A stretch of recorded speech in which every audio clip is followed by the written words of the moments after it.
Okay, isa uli natin followers ang ating Papa Chalesen, okay? Ubusin niya to.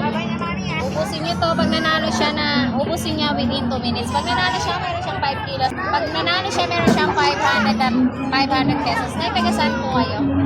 Taga Puting Buhangin. Taga Puting Buhangin. Ano po ginagawa niyo dito? Naglalaro-laro daw siya ng mga panyo.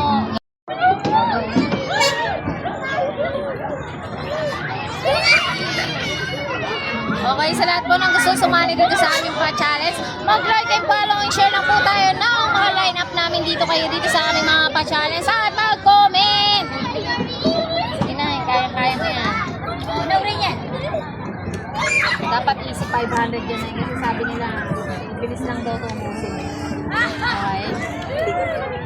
Chichikinin kaya ni nanay, chicken lang kaya sa kanya to. Yung kinakain ni nanay isaw. Malambot. Kaya kering-keri niya yan. Okay, meron siyang 1 minute and 24 seconds. Kaya mo yan, man.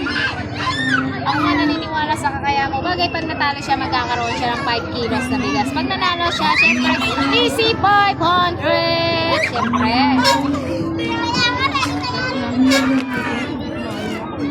Okay, masakit na ipin pa ni nanay niya. Partida, masakit na ipin ni nanay. Okay. Okay, meron siya 58 seconds. Ay, matagal ka.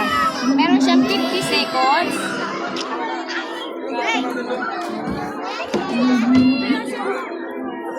Okay, sa lahat po ng gustong sumali, ulitin ko po, mag-like and follow and share na po tayo at mag-comment!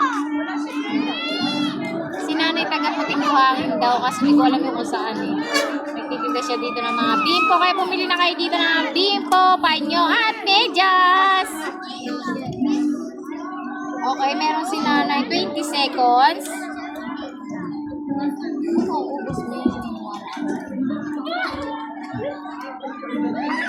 Kaya pag nakita nyo dito si nanay, pumili kayo. Okay, 8, 7, 6, 5, 4, 3, 2, 1. Time is up. Ngayon ako sasabi mo sa akin pa-challenge.